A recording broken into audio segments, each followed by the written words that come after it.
Good morning, good afternoon, good evening, buenos dias, bonjour à tous. Welcome to everybody. My name is Karen MacDonald-Gale, and I am the Chief Executive Officer of the Caribbean Biodiversity Fund, and it is my absolute pleasure to welcome you all here this morning to the Caribbean Conservation Finance Congress 2025. Because we live really too deeply in a world of acronyms, this year our Congress has a coral theme, and you will hear more about what the coral is for. And we will be focusing on the Caribbean Biodiversity Fund, the CBF, and conservation trust funds and the role that they play in driving sustainable finance.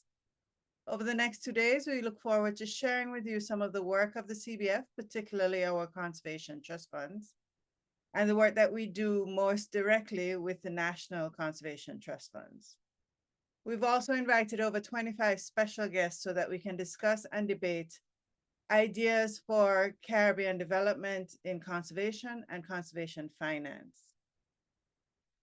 Please be sure to check out our website to learn more about the CBF so that I can continue with the rest of the program, and also to see the full agenda. We hope you will be staying with us for the 2 days. Now, before we go into the morning discussions and debates, let me take care of some housekeeping matters. We encourage you to use the chat feature for general comments, reactions, and of course, to introduce yourselves. Please note that we do have simultaneous translation to French and Spanish, so if it is your preference, please select that option. And if you have any questions or concerns or need any technical support, please contact the organizers by sending a direct message to either David Jenkins or Renee Smith. Now to get into our very special panel for this morning, for this opening ceremony. We are honored to have the chair of our board with remarks from CBF founding members, KFW and TNC, and from our major sponsor for this year's Congress, from the government of France through the Agency for French Development. To start off, I'm pleased to introduce the chairwoman of the St. Lucia National Conservation Fund, and also the chair of the Caribbean Biodiversity Fund. Carolyn Trebetskoy is a private sector leader and tourism champion, and I'm very happy to hand over to her for greetings. Thank you very much, Karen, and good morning, everyone. Bonjour, guten Tag, bon dia. Very nice to be here with everyone, and a warm welcome to what is our third Caribbean Conservation Finance Congress. I want to start by recognizing something truly special. In this moment, across islands, continents, and sectors, we are gathered not just by a shared interest, but by a shared responsibility.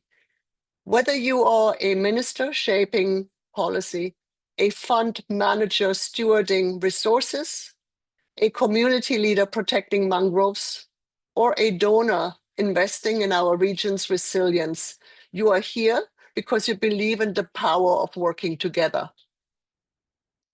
And that belief is captured in this year's theme. Karen already alluded to it, CORAL. What does it stand for? Conservation Outcomes through Regional Action and Leverage. In nature, coral reefs are protectors and lifelines. They connect, they protect, and they regenerate. In many ways, our Caribbean conservation finance ecosystem is just the same. It thrives when we work together, across borders, across sectors, and with clear purpose. And let's be honest, that purpose has never been more urgent. Climate change impacts are escalating from record heat waves in the Northern Hemisphere to stronger hurricanes here in the Caribbean. Biodiversity loss is accelerating, but so is also the momentum for change. We are guided by the Kunming-Montreal Global Biodiversity Framework, which was adopted in 2022. And we have seen action since then. At COP16 in Cali and with resumed negotiations, countries confirmed a roadmap to mobilize over 200 billion a year by 2030 and create new fair financing mechanisms like the Kali Fund for benefit sharing. Just last month, I had the pleasure of attending UNOC 3 in Nice, where global voices stressed the urgency of ocean protection, advancing marine finance, and implementing marine targets, like the 30% ocean protection and the High Seas Treaty. These global milestones are not just headlines. They matter directly to our work and what we do here. At the Caribbean Biodiversity Fund, we know ambition is not enough.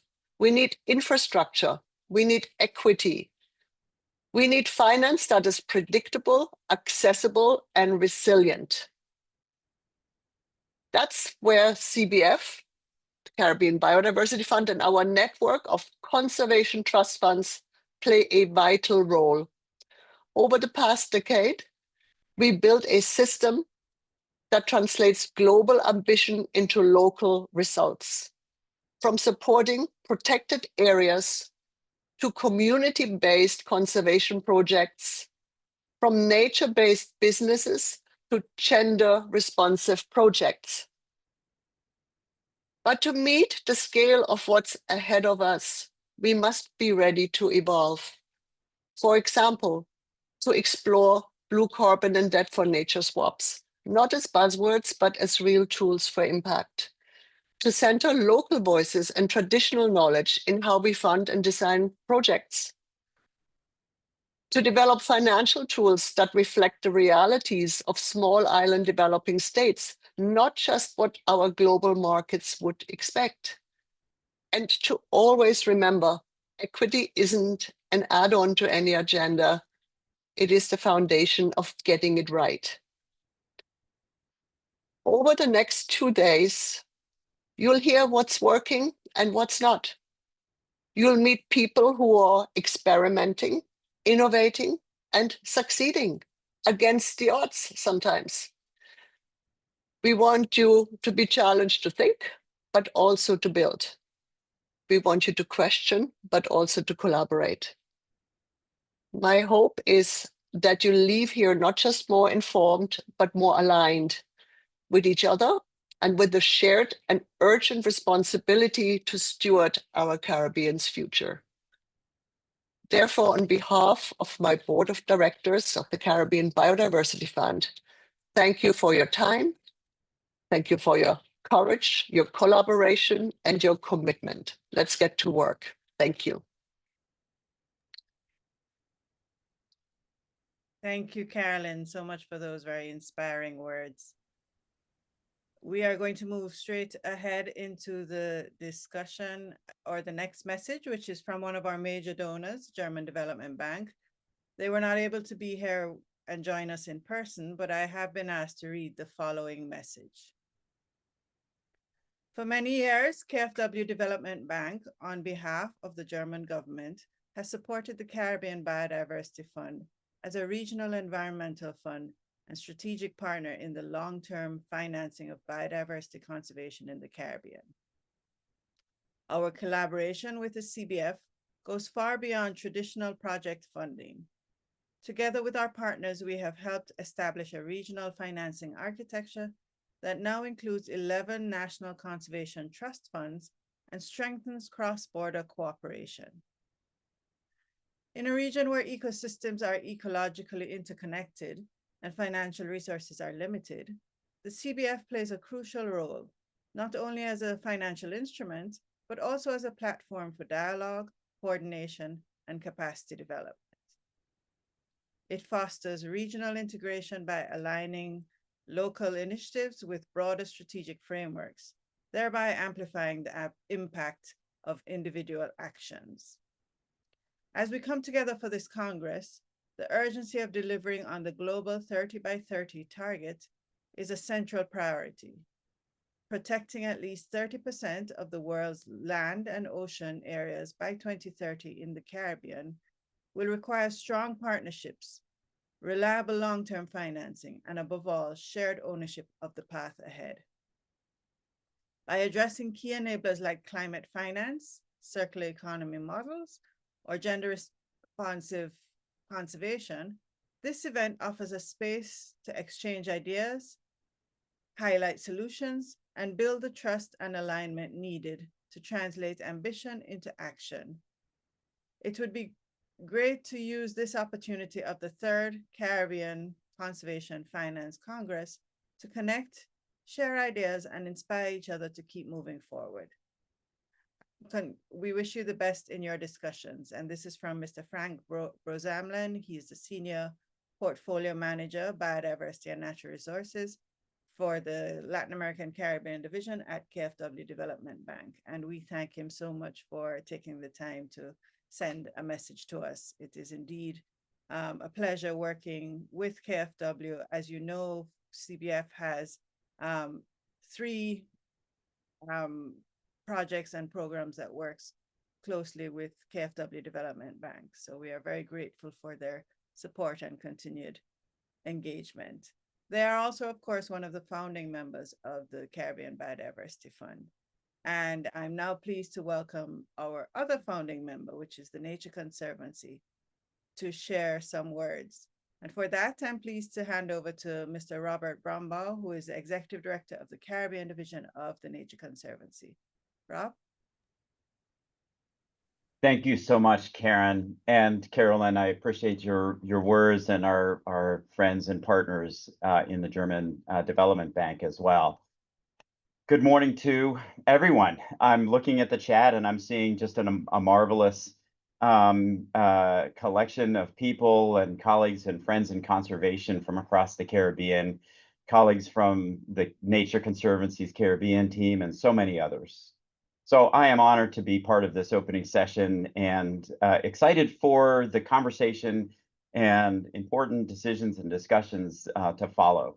So I want to thank Karen, the Caribbean Biodiversity Fund, Island Innovation, and all the sponsors of this third Caribbean Sustainable Finance Congress for pulling this together.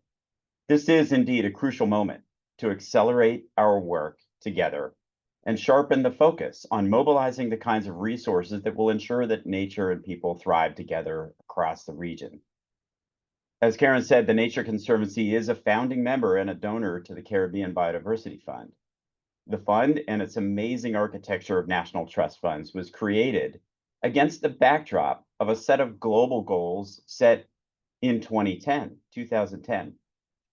In that moment, the Biodiversity Convention called for 10% of oceans and 17% of lands to be protected globally by 2020.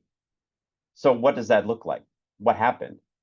Well, today, across the insular Caribbean, 10% of oceans and 19% of land area is already under some form of designated protection. That's an amazing outcome in just, well, I'll just call it that particular decade.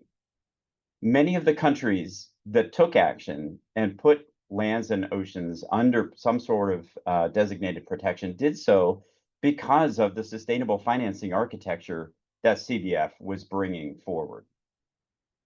And yet, we all know that this architecture as it stands now is not quite enough. Much more is needed. And as Carolyn said, there's other forms of financing that need to be brought to bear alongside and leveraged by the sustainable financing architecture that CBF and national trust funds bring. Because designations without adequate financing is not the conservation outcomes that we all want.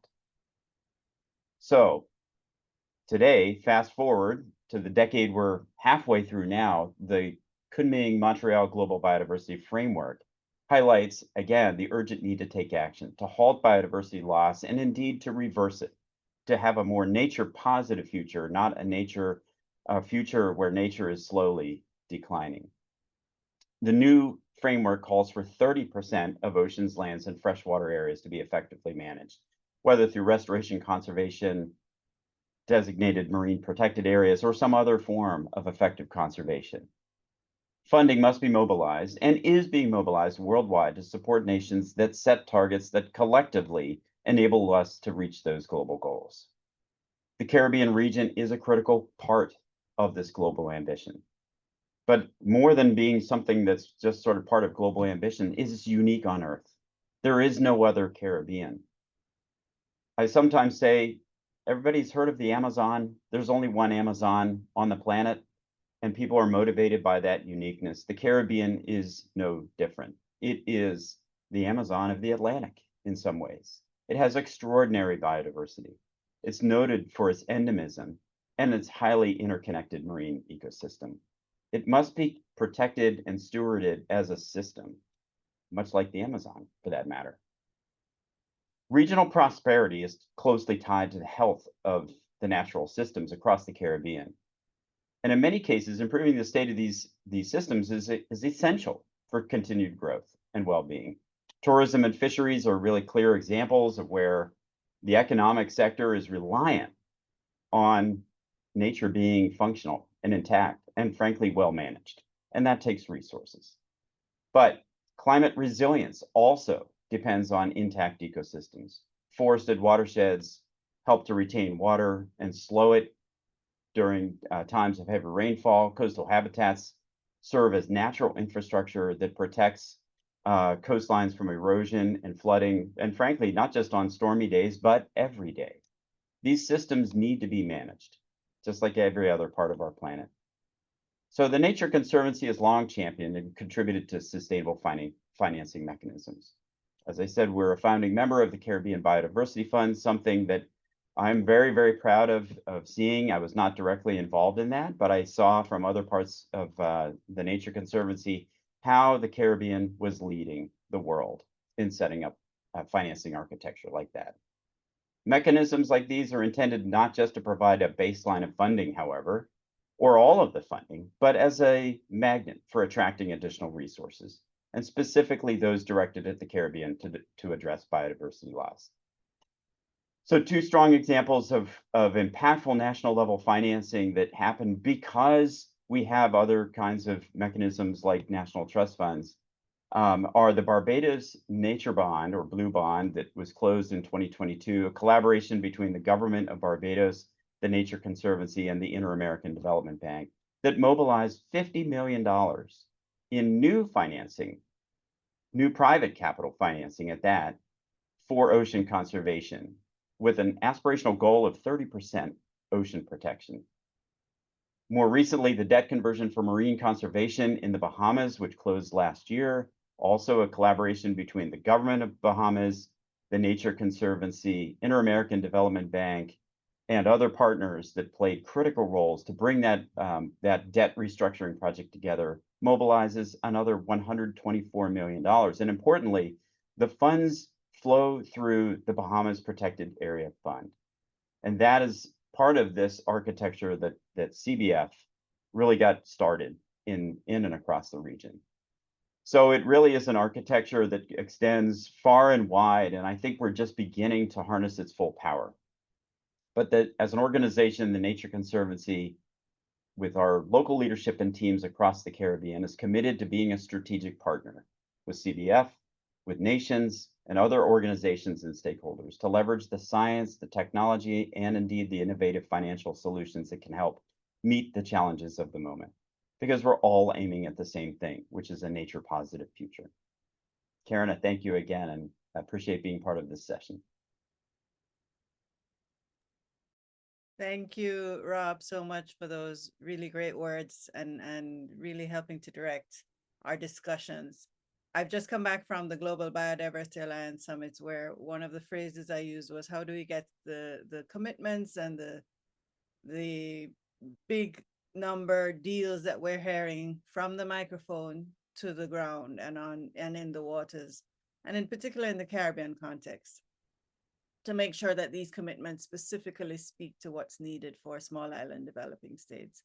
And it's something we will continue to push and make sure that we try and find the solution for.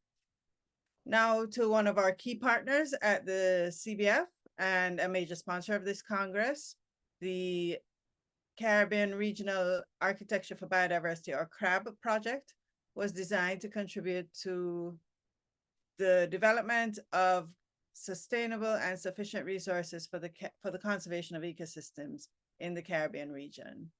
It supports the maintenance and restoration of the Caribbean's biodiversity and natural resources. And the 5-year project is funded with resources from the French Global Environment Facility and the French Agency for Development. And so we're very pleased to have with us Mr. Quentin Lejus, who is a task team leader in the Agriculture, Rural Development and Biodiversity Division of AFD, to bring us greetings on their behalf. Thank you so much, Quentin. Thank you, Karen, and very happy to be here with all of you. I see indeed a lot of people connected from very large locations. So good morning, everyone, or good afternoon. I'm representing the French Development Agency and also the French Fund for Global Environment, and as donor supporting this event, this third Caribbean Conservation Finance Congress. I'm very pleased to participate to this opening ceremony and with the opportunity to say a few words after the other colleagues. As an introduction, I mostly would like to stress a kind of a paradox. Government policies for biodiversity, you know, as any policy, are characterized by a certain instability, and it depends on who access to the responsibility, which values are defended, and which priorities are prioritized by the government in the limit and the constraint of any national budgets. And I'm sure that all of us have already experienced that aspects. And unfortunately, in most of the countries across the world, biodiversity is rarely raised at the top of the priorities. Economy, social issues are very often core priorities, and we can understand that for many countries. At the same time, we have also entered into a new recent period, which we hope will not last too long, in which the public development aid is decreasing. We saw that in the US with Donald Trump, a new policy shutting down the US Agency for International Development. We also experienced that in Europe when many new governments are reducing the financial resources for agencies and development banks, as the French one or the German one, or in the UK. And this is a pity and a paradox when having this funding uncertain, if not threatened, that happens while there are more and more needs in terms of conservation finance. With the 3030 global agenda from the Kunming-Montreal Global Biodiversity Framework, we all know the needs. There is also all the links with global warming that accelerates and the collapse of an important part of the world biodiversity. And these draw a global context very challenging, and even more for the small island and developing states, like in the Caribbean, especially, but also in other parts of the world.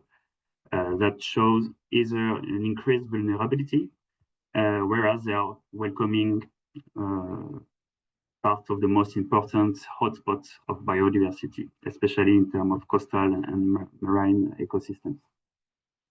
So this paradox emphasizes the need of attracting more funds, be more innovative, as it has been already said, and in order to accelerate and to bring a more strong answer to these needs of in terms of conservation.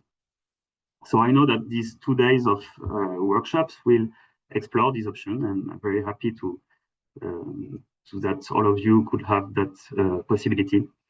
At the French Agency for Development, and with our colleagues from the FEFEN, the French Fund for Global Environment, as donor, we believe in conservation trust funds as the CBF. I would like to have a few words on that also, because these tools can provide long-term and resilient funding able to face these challenges, providing a very needed and stable support, whereas there is that instability and uncertainty in some other funding resources. So the role displayed by this conservation trust fund is very important. It could serve funding the protected areas that always need funds for addressing their running costs and be more efficient in their mission, but also the civil society, of course, the communities that lives in the surrounding and that are part also of the solution to gather conservation and also sustainable development, and also the government, including institutions that could benefit from these services for increasing the capacity, the global capacities in terms of strengthening the conservation. So over the last 20 years, the French Agency for Development supported around 15 conservation trust funds across the world. And we are continuing these encouraging partnerships, as Karen said, through this CRAB project with the CBF, which aims to reinforce the conservation finance architecture in the Caribbean. These projects help developing the links between the Caribbean Biodiversity Fund, but also its 11 members, National Conservation Trust Fund, strengthening all the capacities, and also give opportunity, as today and tomorrow, for networking, debating, and for the knowledge sharing, which is always important to feed and guide us, being more efficient and relevant in our daily commitments and action in support of the conservation. So very happy to facilitate through this project and this funding that event today. And I would like to wish you having very fruitful discussions, interesting debates, and hoping that you would keep few but good and useful takeaways after this today of Congress. Thank you again for this invitation and for your attention. Merci, Quentin, and not only for your words today, but the continuing support and dialogue that we have with AFD in terms of the work we're doing on the ground in the Caribbean. And since you've heard so much about the National Conservation Trust Funds, I wanted to quickly mention that it is, as you've seen, a theme for the discussions that we will have going forward: conservation trust funds and the role they can play.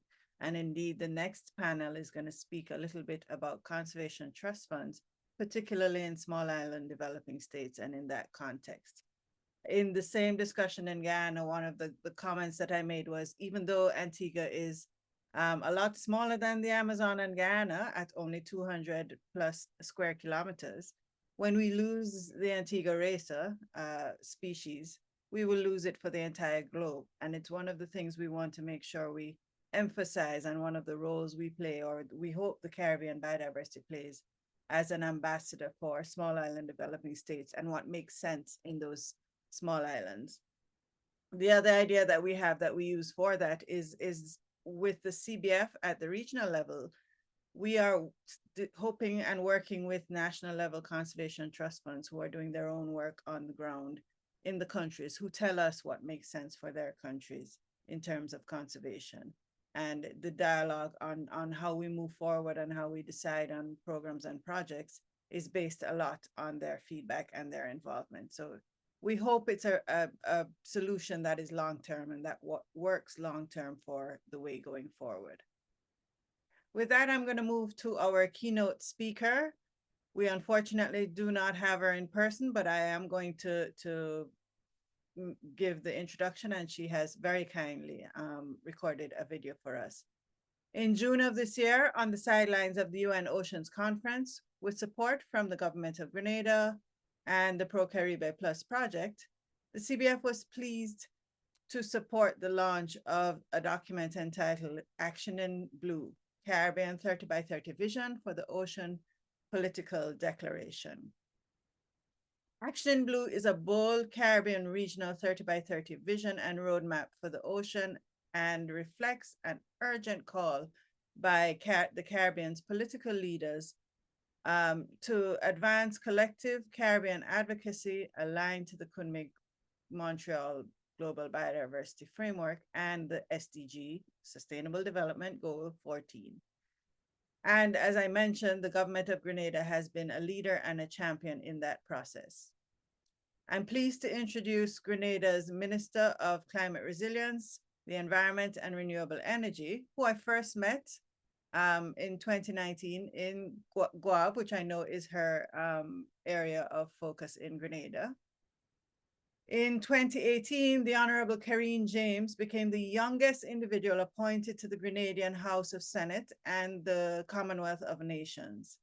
Her tenure has been marked by vigorous advocacy for legislative reforms to enhance her constituents' welfare and foster national development. Her pioneering efforts continued as she became the youngest elected member of the Grenadian Parliament, distinguishing herself as a sole female elected representative. As Grenada's Minister for Climate Resilience, the Environment and Renewable Energy, the Honorable Minister leads national efforts to combat climate change and enhance environmental sustainability. Her role involves developing and implementing strategic policies that promote ecological stability, sustainable energy practices, and climate resilience. This includes spearheading initiatives to integrate renewable energy solutions across Grenada and ensuring that environmental considerations are at the forefront of national development plans. Through her leadership, Grenada is pioneering innovative approaches to environmental stewardship and sustainable development, setting benchmarks for small island development states in the global arena. I am very pleased to introduce a message from the Honorable Karine James, which we will be playing by video.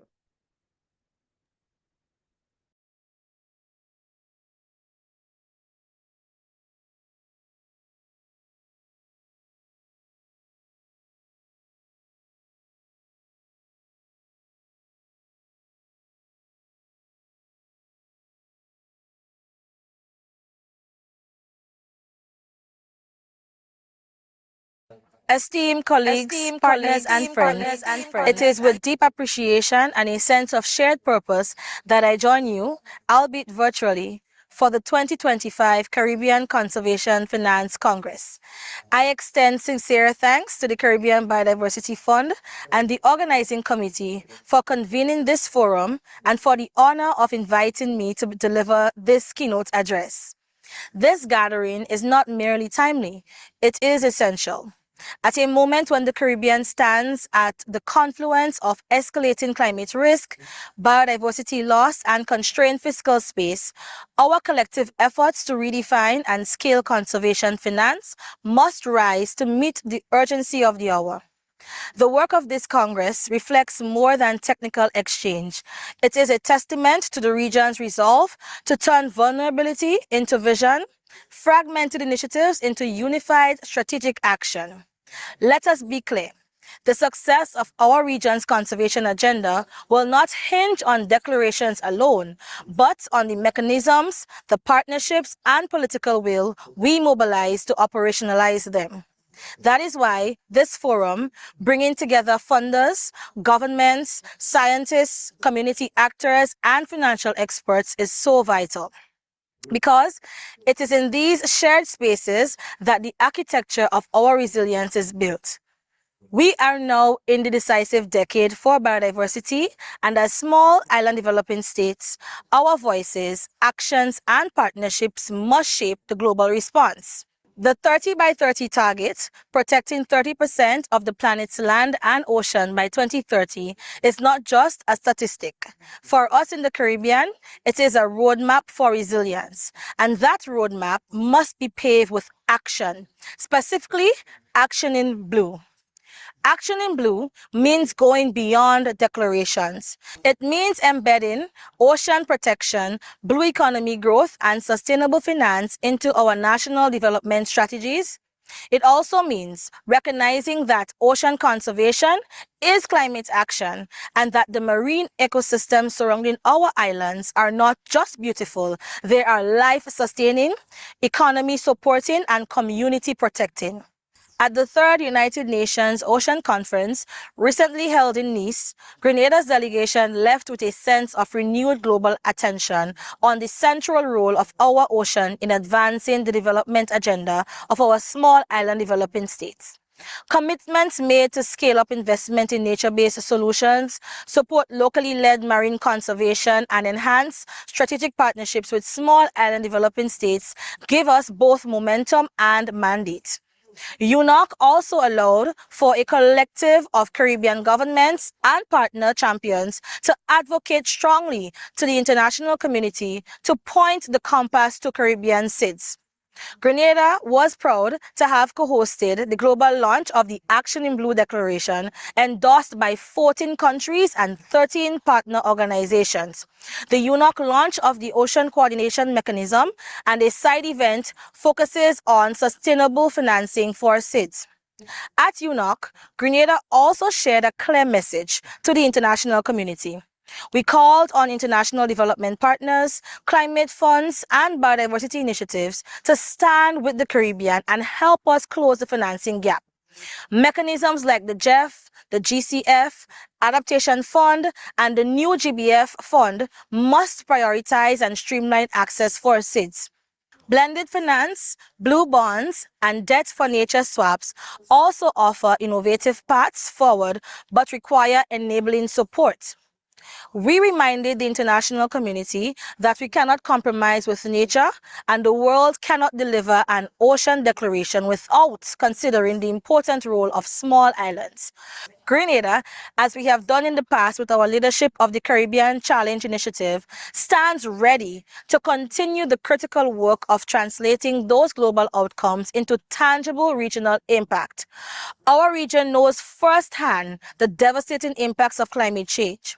The passage of Hurricane Beryl in 2024 is not only a painful reminder that we must not only adapt, but also that we must transform our approach to building and maintaining resilience. Colleagues, we no longer have the luxury of time. We no longer have the luxury of accessible financing and resources. We must begin to hold ourselves accountable. In this new world, colleagues, we are losing the ability to translate the urgency of our vulnerabilities and special circumstances into resilient, sustainable development that works for us. We must align climate resilience, disaster risk reduction, and environmental protection into one integrated agenda. And we must disrupt and transform our old approaches to policy, governance, institutional strengthening, and implementation to better position ourselves to collectively finance this integrated agenda with boldness and with creativity. Grenada sees a vital role for regional and national trust funds like the Caribbean Biodiversity Fund and our NCTFs. These mechanisms have been designed to provide sustained, reliable resources to implement long-term solutions. In Grenada, while we are proud of the work our conservation trust funds have done, including enhanced disaster response, mangrove restoration, and marine protected areas, and community-based resilience, we also understand that there is much improvement needed to ensure the work of our trust funds is fully integrated into a strategic implementation model. It is our hope that we can leverage lessons from successful fund models that utilize a strategic marrying of government, community, youth, gender equity, science and research, policy and implementation to deliver sustained and long-term capacity to our countries. Equally important is our regional connectivity. The strength of the Caribbean lies in our unity. Initiatives that link our countries, whether through marine corridors, knowledge-sharing platforms, or joint funding strategies, create a web of resilience that is far stronger than any of us standing alone. And finally, I must note that during the recent CARICOM Heads of Government meeting, ocean protection and blue economy cooperation were indeed on the agenda. It is encouraging to see our political leaders aligning at the highest level, and it is up to us, technocrats, funders, advocates, and community voices to turn that political will into concrete progress. And so in closing, let me say this. The Caribbean is not waiting for solutions. We are creating them. We are not pleading for relevance. We are proving our leadership. Through smart financing, regional solidarity, and unwavering determination, we are building a future that is resilient, regenerative, and rooted in the wisdom of our people and the richness of our ecosystems. So I thank you, and I look forward to the fruitful exchanges ahead.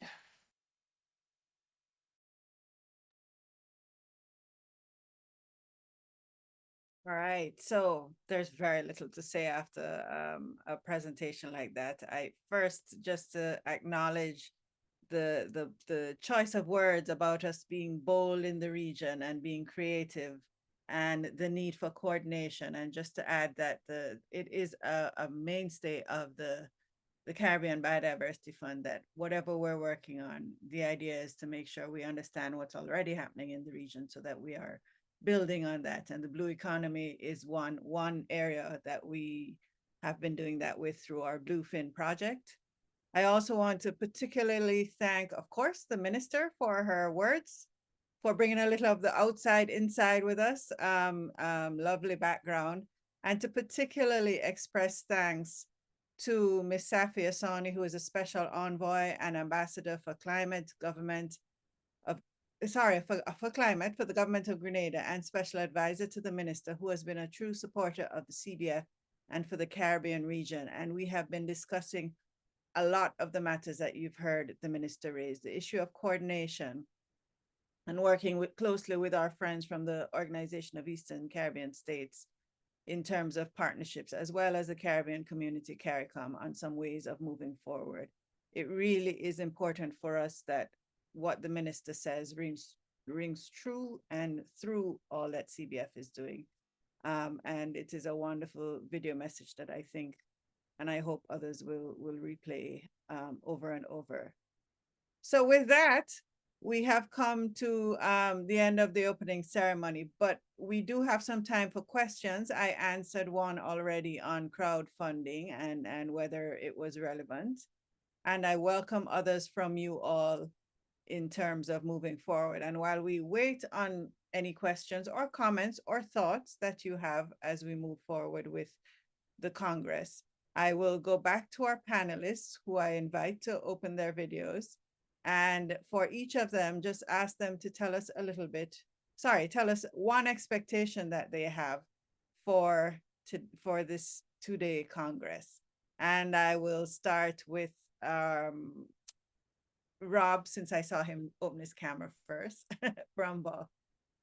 Okay, thank you, Karen. And again, thank you for everyone who's joined the opening session this morning. And indeed, Minister James's remarks, as well as the setting, were inspiring. And it wasn't too long ago that I was actually in that same space, celebrating the opening of a fisher facility in Grenada that is intended to provide climate resilient support for fishing communities in Grenada. But what is inspiring to me and what I hope we can generate through this Congress is the financing to support the fishers in those communities who are actually, well, for one thing, they're very good at working on and underwater.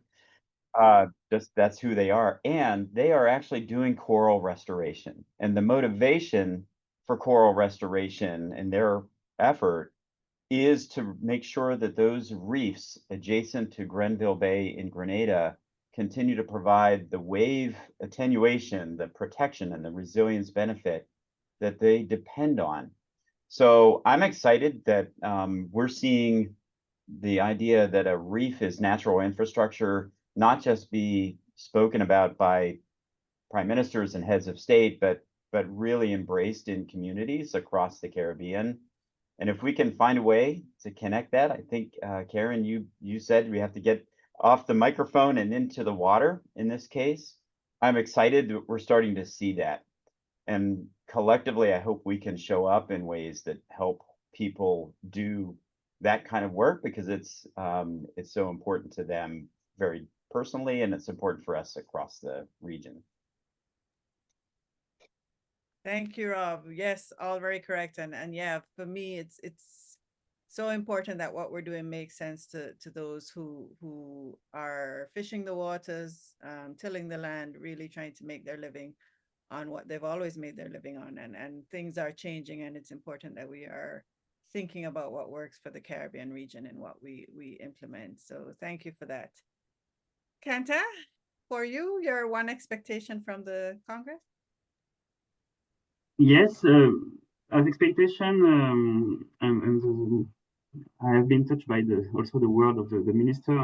She said that the strength of the Caribbean is unity, and to me it sounds very deeply, because and that's why the expectation would be to have good discussions together as in the diversity of the attendees and among the session. And also I think that this message we have, and we should to keep it in mind also by including always the people, I mean the communities that are living in the ecosystem we want to protect and to save, by education, also by providing them opportunity, also to being more involved and to can develop themselves in a sustainable way, and also learning from them as because they already have a very good knowledge of this ecosystem. And because at the end of that, I believe there is only one single health,